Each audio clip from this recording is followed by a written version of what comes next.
nuestros invitados que están junto a nosotros. Está la doctora Karen Longarich.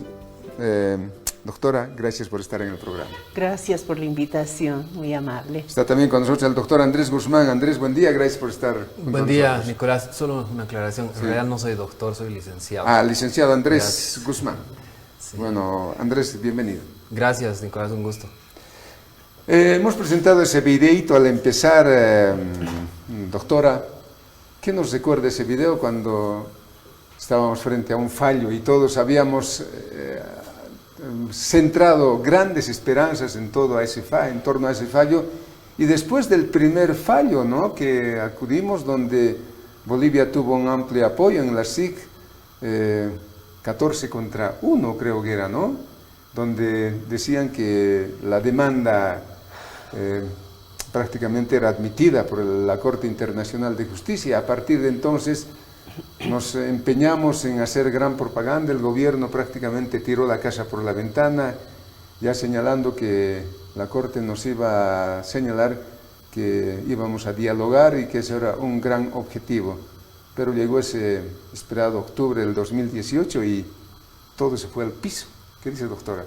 Así es, Nicolás. El problema fundamental en todo esto creo que fue el excesivo exitismo que desplegó el gobierno y desplegaron los asesores en torno al gobierno, los intelectuales bolivianos, la oposición de los partidos políticos y exitismo fundamentado en la ausencia de un análisis correcto de lo que significaba el juicio ante la Corte Internacional de Justicia de La Haya.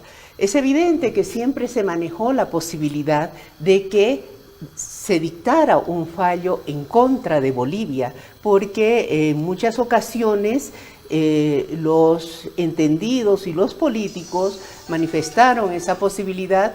Y yo personalmente, pues, no me gusta hablar de mí, pero en muchas ocasiones lo dije en la televisión, en la prensa, que existía una posibilidad muy factible, sustentada en el derecho internacional, de que la Corte fuera favorable a la tesis chilena. Es decir, que desestimara la solicitud boliviana, puesto que la solicitud boliviana de obligar a Chile a negociar a través de la Corte Internacional de Justicia de La Haya no tenía un sustento jurídico suficientemente sólido. Pero lamentablemente todo el mundo hablaba del derecho internacional sin siquiera conocer el ABC del derecho internacional, ¿no es cierto? Ese es el mal de nuestro país, de nuestro pueblo, hablar de temas con tanta solvencia que sin conocer absolutamente nada de ese tema. Un físico puede hablar de derecho internacional, un matemático puede hablar de derecho internacional, y entonces eso confundió al pueblo boliviano, lo confundió y le hizo alentar expectativas que no eran correctas, porque así la Corte hubiese fallado a favor de la solicitud boliviana y hubiese dicho que Chile debería sentarse a negociar con Bolivia, eso no implicaba absolutamente nada para Bolivia. Y cuando usted habla del primer fallo, del fallo del 24 de septiembre de 2015, hubo una lectura también de ese fallo muy tendenciosa. No se midió el alcance correcto de ese fallo. Lo que la Corte dijo en la parte preambular de ese fallo es que habían temas que no habían sido solucionados y que habían temas pendientes entre Bolivia y Chile. Pero ¿cuál era el tema pendiente entre Bolivia y Chile? La obligación o no de negociar con Bolivia, no el tema de la mediterraneidad de Bolivia, porque la Corte no podía permitirse tocar ese tema de ninguna manera. Desde el punto de vista jurídico, la Corte estaba inhibida de tocar ese tema, porque si tocaba el tema de la mediterraneidad o de la validez del Tratado de 1904, eso la inhabilitaba inmediatamente para conocer el tema. Entonces, cuando la Corte dice existen temas que están pendientes de solucionar entre Bolivia y Chile, era exclusivamente referido a la obligación o no de negociar una salida al mar para Bolivia, pero en realidad la obligación de negociar. Entonces, la gente que estaba en torno al gobierno y la gente que estaba en torno al gobierno dijo, ah, no, la Corte ha reconocido que hay algo pendiente de negociar y ha admitido la demanda. ¿Por qué admitió la demanda a la Corte? Porque de acuerdo al artículo 36 del Estatuto de la Corte Internacional de Justicia, la Corte debe conocer cualquier divergencia entre estados referido a temas de derecho internacional. Y la obligación o no de negociar es un tema de derecho internacional. Entonces la Corte obviamente que tenía la obligación de conocer el tema y pronunciarse si Chile tenía o no la obligación de negociar. Y eso es lo que hizo. Entonces hubo una lectura muy mala del primer fallo que alentó la expectativa del país. Y sobre eso opinaron todos, menos los profesores de Derecho Internacional. Yo lamentaba que mis colegas no fueran consultados por la prensa para que ellos, ya que a mí no sé, o sea, mi opinión no fue muy tomada en cuenta, no obstante de que permanentemente estuve consultada por la prensa boliviana, pero bueno, era una en miles. Si los expertos realmente hubiesen opinado, hubiese sido diferente, tal como se hizo en Chile. En Chile la gente consultada... No sé si se habría tomado en cuenta, ¿no? Porque por entonces... Yo pienso que sí, porque quienes se encargaron de tergiversar el tema fueron aquellos que se daban de expertos y que no conocían el tema. Estamos con la doctora Karen Longarich y con el licenciado Andrés Guzmán. Y en ese primer fallo a nadie se nos pasó de que la demanda había sido mal planteada. ¿Por qué? De eso nos hablará enseguida el licenciado Andrés Guzmán. Amigos, hacemos una pausa y enseguida retornamos. Estamos a un año de lo que ha significado el fallo de la Corte Internacional de Justicia sobre el tema marítimo. Amigos, una pausa y volvemos. Cemento Viacha, el mejor cemento del país, y con Cemento Viacha estamos aquí en el Café de la Mañana. Estamos con la doctora Karen Longarich, profesora emérita de Derecho Internacional, y el licenciado Andrés Guzmán, Escobar internacionalista. Andrés, ¿qué dices a un año de lo que nos sucedió allá en La Haya? Decíamos que en el primer fallo que dio la Corte, donde tuvimos 14-1, nadie pensó en que esa demanda había sido planteada en el marco del derecho internacional, como decía la doctora Karen Longarich. ¿Qué dices? Sí, efectivamente se había conseguido un muy buen resultado en el primer fallo, en el tema de la competencia, y después creo que hubo un extravío, ¿no? Creo que se perdieron los papeles, lamentablemente, y ahí fue que perdimos el caso, ¿no? Porque hubo para mí un elemento clave que fue justamente una de las preguntas que hizo uno de los jueces, el juez Owada, preguntó a las dos partes qué entienden por acceso soberano, ¿no? Y esa fue una de las preguntas que hizo al momento de discutir el tema de la competencia. Y luego, bueno, las partes presentaron su respuesta y creo que la respuesta de Bolivia fue maximalista, no fue absolutista, demasiado ambiciosa, ¿no? Y creo que eso fue un elemento que nos llevó al fracaso, porque Bolivia habló de una soberanía plena y absoluta, ¿no? Una soberanía en la que no se le disputa nada y que el país tiene absoluto control sobre el territorio. Entonces, cuando los jueces leyeron eso, sin duda que no lo vieron factible, porque de haber aprobado o de haber avalado la demanda o lo que estaba planteando Bolivia, sin duda que habría habido que modificar el Tratado de 1904, porque estábamos hablando de una soberanía plena y absoluta. Entonces creo que ahí estuvo el error principal en el tema del planteamiento, pero además de eso, que es la parte jurídica, creo que también hubo un mal manejo de la parte diplomática, ¿no? El gobierno desplegó una campaña de confrontación con Chile, que no contribuyó en absoluto, porque los jueces también ven esa parte, a pesar de que obviamente ellos fallan en derecho y que solo tienen en cuenta los argumentos jurídicos, también ven pues lo que está detrás, ¿no? Porque son seres humanos que también leen el periódico y ven que el gobierno de Bolivia estaba tratando de politizar el tema, ¿no? De utilizarlo a su favor en términos políticos. Y eso pues obviamente no es correcto, ¿no? Porque si Bolivia estaba planteando una negociación, debió haber actuado en consecuencia con una actitud conciliadora, facilitadora de acercamiento hacia Chile y no por el contrario desarrollar esa campaña de confrontación que nos alejaba de una posible negociación, porque obviamente Chile jamás hubiera aceptado negociar con un país que te está insultando y que te está confrontando, ¿no? Tanto. Entonces ahí creo que estuvieron los errores, ¿no? En esas dos partes, la jurídica y la diplomática, que debieron haber sido manejadas de manera estratégica, ¿no? Es decir, adoptar una política exterior que tenga como prioridad máxima el tema marítimo y que todas nuestras acciones de relacionamiento internacional estén asociadas a ello, ¿no? Que no haya nadie que diga algo que vaya en contra o nada, ¿no? Hemos visto hasta incluso el uso del Twitter por parte del presidente con declaraciones que iban en contra de nuestros argumentos, ¿no? Y eso sí ha sido muy grave porque los mismos chilenos utilizaron esas declaraciones para que los jueces evidencien esto que estoy diciendo, ¿no? Ese intento de politización que primó en la diplomacia y en la política boliviana y que no contribuyó definitivamente a nada en lo que nos interesaba. Gracias, Andrés. Doctora, la letra chica, ¿dónde hemos fallado? ¿Cómo explicamos esto?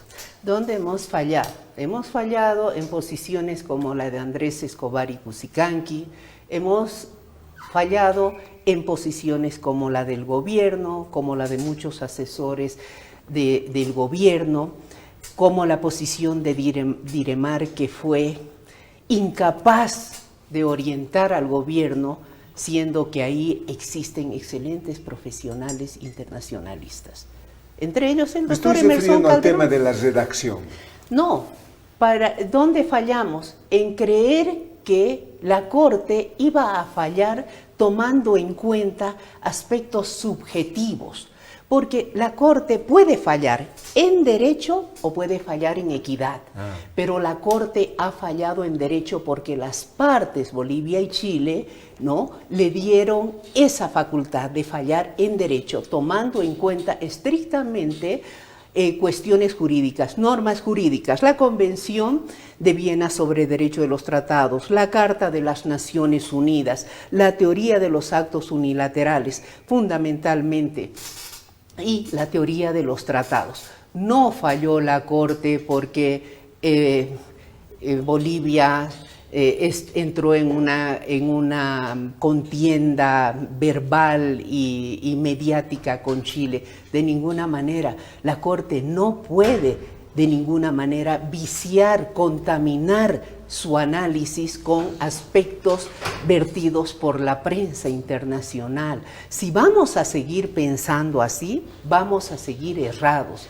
Yo aconsejo al público en general y a los que se dicen expertos en el tema o analistas del tema, que tomen la sentencia del 25 de septiembre de 2015 y la sentencia pronunciada por la Haya el 1 de octubre de 2018, lean detenidamente la sentencia, acompañando a su lado los instrumentos jurídicos que cita la sentencia, y así se van a dar cuenta de que el fallo de la Haya no ha tomado en cuenta aspectos subjetivos, sino que ha tomado única y estrictamente en cuenta el derecho internacional. Y bueno, pues, lamentablemente la demanda de Bolivia no tenía el sustento jurídico suficiente. Personalmente, con la poca experiencia que tengo de 25 años de cátedra de la materia, dije que la figura en que Bolivia se fundamentaba su demanda era demasiado débil para sustentar un pedido de esa envergadura, ¿no? Aquí no han entrado a jugar componentes de carácter político, diplomático o mediáticos. Quiero enfatizar en que el fallo de la Corte se ha fundamentado en derecho internacional, y el derecho internacional pues dijo expresamente que los pronunciamientos que Chile hizo en el pasado y que fueron citados por la demanda de Bolivia no generaban una obligación jurídica hacia Chile. ¿Por qué? Porque para que un acto unilateral exprese una vinculación de carácter jurídico o genere una obligación jurídica, tiene que ser un acto que reúna ciertos requisitos. No tiene que ser un pronunciamiento en el marco, por ejemplo, de un escenario político o de una negociación política. Tiene que ser una expresión clara, categórica y contundente, ¿no?, sobre la obligación que asume ese Estado que expresa el acto unilateral. Y la Corte expresó muy claro en su fallo que para que exista, para que haya un tratado, sea escrito o no, porque hay tratados que no precisamente son escritos, son acuerdos entre estados que pueden derivarse de expresiones, de promesas, etc. Pero la Corte dijo que de acuerdo al artículo 3 de la Convención de Viena sobre Derecho de los Tratados, un compromiso que asuma un Estado y que genere obligación jurídica tiene que ser muy claro, expreso y orientado a concretar sí o sí. Eso está retumbando, yo creo, en el oído de muchos bolivianos cuando nos decían, cuando leían uno a uno y decían Chile no tiene un compromiso real, un compromiso fehaciente, un compromiso jurídico, esa es la palabra, es un compromiso jurídico con Bolivia para atender las demandas de Bolivia o para hacer un compromiso de retorno al Pacífico de Bolivia. Solo eran compromisos diplomáticos y políticos. Nada más, sí, y eso está retumbando en la cabeza de todos los bolivianos. Ahí era la falla que, querido Andrés, ¿qué dices? Bueno, evidentemente la Corte debe fallar en derecho, ¿no?, en base a los argumentos jurídicos, de hecho eso dice el reglamento, pero el reglamento también recomienda a las partes no politizar el tema, ¿no?, lo dice claramente. Y Chile ha utilizado el argumento del tema de la politización repetidas veces en su argumentación, ¿no?, e incluso ha presentado el tweet, el mensaje a través de Twitter que escribió Evo Morales diciendo que Antofagasta será boliviana, ¿no?, lo cual obviamente implica la modificación del tratado. Entonces, esos elementos estuvieron presentes, ¿no?, aunque queramos negarlo, Chile los utilizó, y si los jueces no lo tomaron en cuenta, bueno, yo me estoy quizás equivocando en mi interpretación, pero también hay que tener en cuenta que el derecho no es una ciencia exacta. El derecho es un tema de interpretación, porque así como la mayoría de los jueces entendió que Chile no había asumido esta obligación de negociar, hubo 3 jueces que votaron a favor de Bolivia, hubo 3 jueces que entendieron que sí existía esa obligación de negociar, y son personas muy entendidas en derecho internacional que están en esas instancias y que obviamente no se puede decir que no saben de derecho o que no han estudiado. Esas personas conocen y han argumentado además con su opinión disidente por qué Chile sí había asumido la obligación de negociar. Estamos aquí en el Café de la Mañana, estamos hablando a un año de lo que ha significado el fallo de la Corte Internacional de Justicia, la doctora Karen Longarich y el licenciado Andrés Guzmán. Hacemos otra pausa y cuando retornemos también daremos lectura a los mensajes que nos están llegando.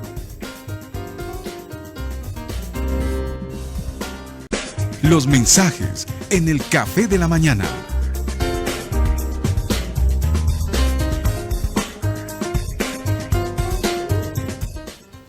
Los mensajes dicen: Nico, excelente participación de la doctora Karen Longarich, una experta en el derecho internacional, dice este mensajito. Más mensajes, a ver qué dice. Andrés, habrá que seguir insistiendo en el tema marítimo. Chile dijo que es asunto cerrado, dice este mensaje. Más mensajitos. Queridos cafecitos, nosotros sabemos que nunca hubo guerra para perder nuestro mar. Toda la costa ha sido invadida por los chilenos, incluido 2 puertos. ¿Quién reclama por eso? Por todo lo que digo, Chile tiene derecho moral de devolvernos sin pedirlo. constantemente, sin pedirlo constantemente. El tratado de 1904 no es definitivo para Bolivia, porque el mar fue de Bolivia, porque Bolivia nació con mar. Si alguna petición tendría que hacer Bolivia es a través de leyes internacionales y no como lo ha hecho Evo Morales sin saber de leyes, dice doña Mary Julia. Más mensajitos, a ver, este otro mensaje, dice, Nico, soy Paola Carvajal, nuevamente, no, eso es para otra cosita. Otro mensaje, este mensajito que dice: los bolivianos debemos recordar que Evo Morales perdió el mar boliviano para siempre. Evo y sus masistas quieren que los bolivianos nos olvidemos. Hace exactamente un año, el 20 de octubre, nos vengaremos en las urnas, dice este mensaje. Más mensajes, a ver, buen día, Café de la Mañana. A los abogados, mi observación. ¿Tan difícil es decir que un tratado no puede ser modificado? Unas simples cartas de compromiso que hicieron algunos chilenos para negociar salida al mar y no soberanía, dice este otro mensajito. A ver si nos sigue, si tenemos más mensajes sobre el tema. Sí, hasta ahí los mensajes. Estamos aquí con la doctora Karen y con el licenciado Andrés. Ya un poco avanzando en el tema, doctora, vayamos más allá de lo que ha significado el fallo. El otro día apareció el presidente en la Organización de Naciones Unidas para hablar otra vez del tema marítimo. ¿Qué hemos hecho en este año? ¿Qué deberíamos haber hecho? ¿Qué nos queda tras ese fallo de la Corte Internacional de Justicia? Bien, Nicolás, yo pienso que en primer lugar los bolivianos tenemos que sincerarnos, tenemos que analizar el tema de una manera menos emotiva. Tenemos que pensar que este no es el final del camino, porque lo que se ha debatido en la Corte Internacional de Justicia de La Haya es únicamente si Chile tiene o no la obligación de negociar con Bolivia una salida al mar en virtud de todos los antecedentes pasados. El tema marítimo siempre ha sido un tema de negociación política y diplomática. Nunca ha sido un tema jurídico. Yo quiero explicar brevemente a quien planteó la pregunta o quien mencionó el Tratado de 1904, quiero comentarle que de acuerdo al derecho internacional, los tratados sobre límites territoriales son perpetuos, son irrevisables, salvo que esos tratados adolezcan de algún vicio de nulidad contemplado en la Convención de Viena sobre el Derecho de los Tratados, que puede ser error, dolo, coacción, corrupción, etc. Eso ya ha analizado la Cancillería por años de años y es imposible llevar el Tratado de 1904 ante una Corte Internacional de Justicia para que analice su vigencia o no. Entonces, el tratado no se puede... Algunos analistas dicen que sí. No, pero el tratado solamente se podría revisar si Chile y Bolivia están de acuerdo. Eso ya lo dijo la Corte Permanente de Justicia de la Liga de las Naciones y pronunció una resolución, una comisión que se constituyó para conocer el pedido de Bolivia, que en ese entonces, 1921, pedía que la Liga de las Naciones revise el Tratado de 1904 porque había sido impuesto por la fuerza. Entonces, la Liga constituyó una pequeña comisión de juristas y esos juristas dijeron que no, que los tratados sobre límites territoriales deberían ser revisados únicamente por las partes que han firmado dicho tratado. Pero es más, aprovecho para mencionar algo. Después de la firma del tratado 1904, pasaron casi 4 años para que Bolivia ratificara dicho tratado. Tuvo un periodo de 4 años para reflexionar si debía ratificar o no el tratado de 1904. En la ratificación de ese tratado malhadado para Bolivia, intervinieron positivamente muchos políticos, congresistas de entonces presionando para la ratificación, así como otros se rehusaban a ratificarlo. Bien, otro antecedente.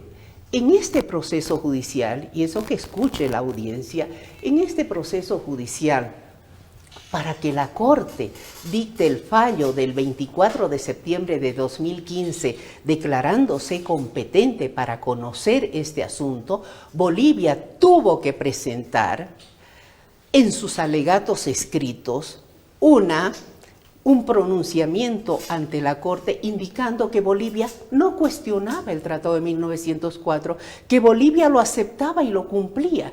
Es decir, que por segunda vez hemos ratificado el Tratado de 1904, esta vez ante el Alto Tribunal de Justicia de La Haya. Entonces, ¿por qué? ¿Por qué no se analizan esos temas? ¿Por qué no nos sentamos a analizar? Y finalmente, quiero decirle que yo estoy convencida de que el tema no se ha cerrado, porque el tema siempre va a ser un factor de negociación. Entonces, ¿qué es lo que tenemos que hacer los bolivianos? Trabajar, aunque suene un chauvinismo, una cosa muy ideal, tenemos que ser un país fuerte, económica, militarmente, tener recursos humanos del más alto nivel para que un día, tal vez no muy lejano, o quizás muy lejano si es que no hacemos esfuerzos, podamos pedirle a Chile sentarnos a negociar una salida al mar, pero no con todas las credenciales suficientes y no lamentándonos de nuestra suerte, sino constituyéndonos en un interlocutor fuerte, serio, capaz de exigir una negociación de tú a tú, ¿no?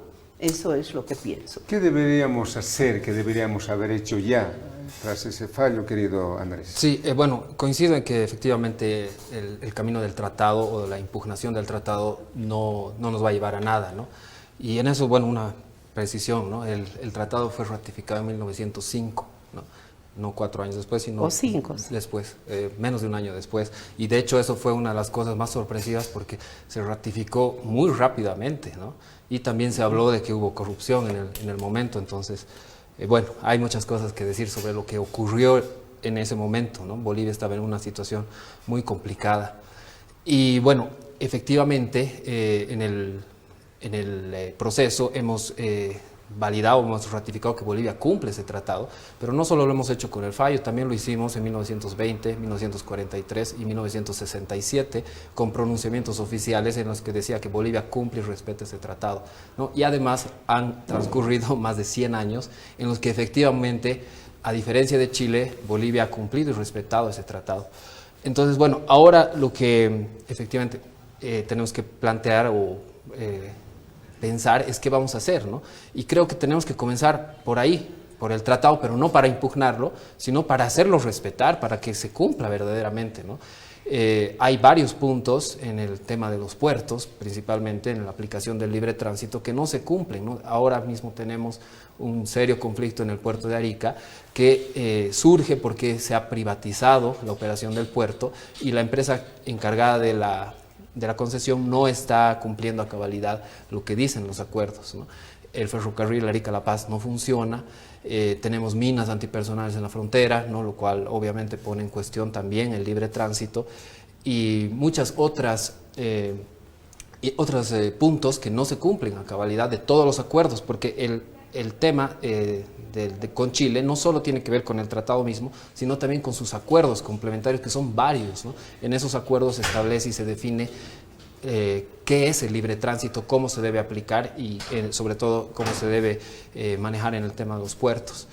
Entonces yo creo que el gobierno tiene que partir de ahí, ¿no? De exigirle a Chile que cumpla el tratado de 1904, porque, bueno, Chile no tiene la obligación de negociar, pero sí tiene la obligación de cumplir el tratado, ¿no? Y además es un argumento que ellos utilizan constantemente para decir Bolivia no tiene nada que hablar porque hay un tratado. Entonces, bueno, partamos por cumplirlo, por mejorar nuestras condiciones y también por, naturalmente, desarrollar un mejor nivel de relacionamiento con Chile, porque en este momento las relaciones están muy distantes, están frías y eso no nos va a llevar a nada. Tenemos que mejorar eso para pensar en algún momento volver a la mesa de las negociaciones. Indudablemente, si bien está pendiente y no va a terminar nunca el tema marítimo en el sentimiento boliviano, pero internamente el país tiene que hacer algo para solucionar sus problemas de exportación.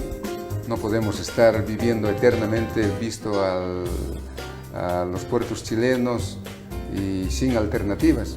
¿Qué se está haciendo para trabajar y superar nuestros niveles de exportación y sacar por otros puertos? ¿Qué estamos haciendo en ese tema? Tras el fallo de la Corte Internacional de Justicia, no tenemos noticias si el DIREMAR se ha vuelto a reunir para debatir este tema, si hay una reunión, si hay debates a nivel del gobierno a través de la Cancillería para agilizar una relación inmediata con Chile, pero nada de aquello se conoce. Y tras el fallo estamos como estamos y solo apareció el presidente para aparecer ante la ONU a hablar nuevamente sobre este tema. Amigos, hacemos otra pausa y cuando retornemos hablaremos también sobre lo que está ocurriendo allá en el Perú. Eso en instantes nada más. Internacionalista. ¿Qué tal si cambiamos de tema y nos vamos al Perú? El presidente del Perú, Martín Vizcarra, disolvió el Congreso y llama a elecciones. Para entender mejor el tema, vayamos a este video. ¿Tan difícil es pensar en el Perú primero? Hoy hemos presentado la tercera cuestión de confianza y lo que ha acontecido en el Congreso subraya la desvergüenza en la que ha caído la mayoría parlamentaria, absolutamente divorciada de la voluntad de los peruanos y trabajando de manera denodada para proteger y blindar a los suyos. Nuestro proyecto de ley busca generar un mecanismo más transparente y participativo en la elección de los miembros del Tribunal Constitucional para evitar las repartijas y la utilización de las instituciones para que unos pocos no se sirvan de ellas. Ante esto, desde el Congreso se intentó impedir al Premier ingresar al hemiciclo. Se desconoció el artículo 129 de la Constitución Política del Perú. No se dio la prioridad que la cuestión de confianza merece.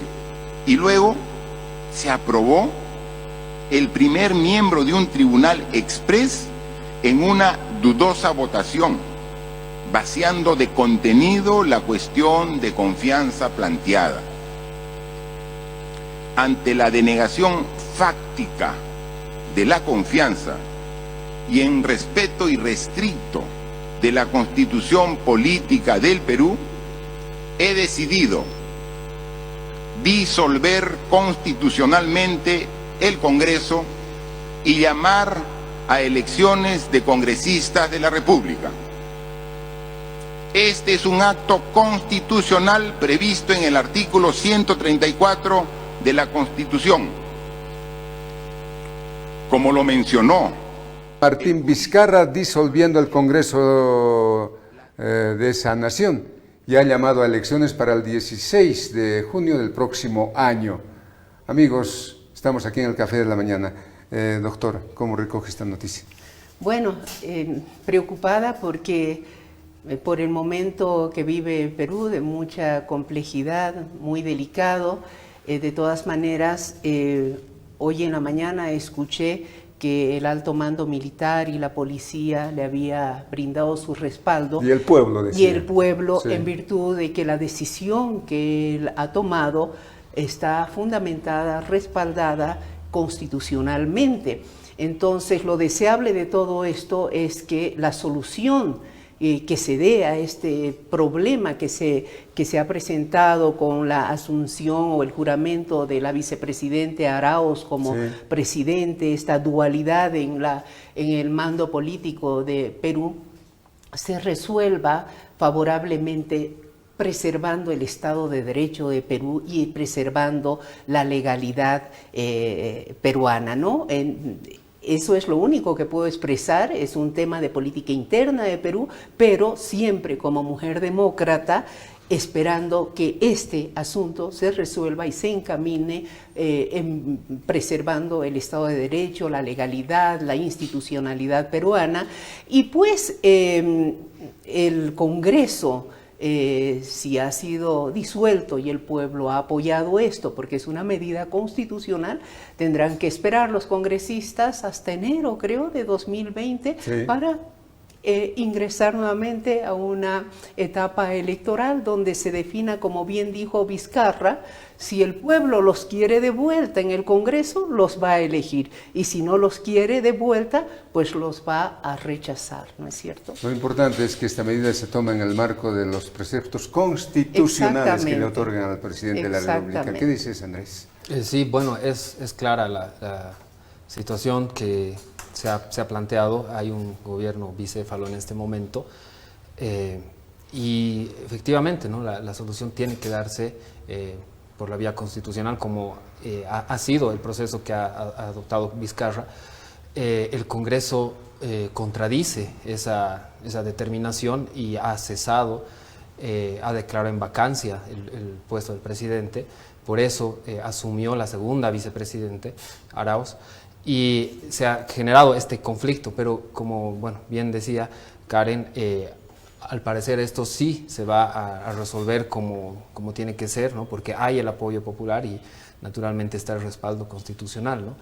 Porque este artículo que invoca el presidente Vizcarra efectivamente dice que el presidente tiene la facultad de disolver el Congreso e inmediatamente llamar a elecciones para renovar el Congreso. Entonces así lo ha hecho y es una medida para resolver este entrampamiento, esta crisis institucional que ya lleva buen tiempo y varios meses, de hecho desde el tiempo de Kuczynski, y ya ha mostrado ante los peruanos y ante el mundo una intransigencia de parte de los congresistas, que son en su mayoría fujimoristas, que no han querido atender o querer dar un paso hacia adelante, ¿no? Cuando se les planteó en julio pasado la posibilidad de llamar elecciones anticipadas, ¿no? Para que el presidente y el Congreso sean renovados, el Ejecutivo y el Legislativo, no hubo consenso, no hubo aceptación de parte del Congreso, hubo un intento por aferrarse al poder y obviamente eso no fue bien visto por la población. Entonces claramente ahora la cosa parece que se va a decantar favorablemente como una victoria política de Vizcarra, porque efectivamente también las Fuerzas Armadas están de su lado. Claro, y además, como decía la doctora Karen, el gobierno de Vizcarra tiene el apoyo de las Fuerzas Armadas, de la policía, y se dice, pero de manera masiva, la aprobación del pueblo, porque debemos recordar que la llegada de Pedro Pablo Kuczynski ha sido prácticamente en el marco de un descontrol de la corrupción en el Perú y también en otros países del área, y este hecho indudablemente ha ido socavando y esto ha sido producto de aquello. Cuando hablamos de la Constitución, a veces se me viene a la memoria el respeto a las normativas internas de la Constitución política del país venido de a menos, doctora. ¿Cómo ve usted este fenómeno? Bueno, eso está claro, ¿no? Hay una flagrante violación al artículo 168 de la Constitución Política del Estado Boliviano, que establece 2 periodos máximos para el ejercicio de la presidencia de la República y de otros cargos jerárquicos. Este artículo ha sido violado con la repostulación del presidente Evo Morales, y el Tribunal Constitucional boliviano creo que ha cometido el más grande error jurídico de la historia de Bolivia, de la historia constitucional de Bolivia, cuando ha utilizado el artículo 23 del Pacto de San José de Costa Rica para decir que ese artículo 23, ¿no?, es aplicable porque otorga mejores derechos humanos a los que pretenden una reelección. Es decir, han interpretado mal el alcance del artículo 23 del Pacto de San José de Costa Rica, indicando que este prevé la reelección indefinida como un derecho político de los postulantes al cargo de presidente. Nada más apócrifo, nada más falaz, porque el artículo 23 del Pacto de San José de Costa Rica, que recoge los derechos políticos de los de los individuos americanos, del pueblo americano, no expresa esa posibilidad de reelección, no podría hacerlo. La norma internacional no es específica, es general, pero no se le puede dar una interpretación de esa naturaleza y decir que en virtud del artículo 256 de la Constitución serán aplicables en primer lugar la norma internacional si esa ofrece mejores derechos, y en ese sentido fue que dijeron el artículo 23 ofrece mejor derecho que el artículo 168, entonces aplicaremos este artículo 23. Realmente yo, como boliviana, como mujer de derecho, como docente universitaria, he escrito sobre el tema y lamento muchísimo que la institucionalidad democrática y constitucional de este país se hubiese roto, esta vez no a través de un golpe militar, sino a través de un golpe del Tribunal Constitucional de la República. Agradezco muchísimo a la doctora Karen Longarich y al licenciado Andrés Guzmán por habernos acompañado estos minutos aquí en el Café de la Mañana. Andrés, gracias. Muchas gracias a ti. Ha sido un gusto. Gracias, doctora. Gracias. Amigos.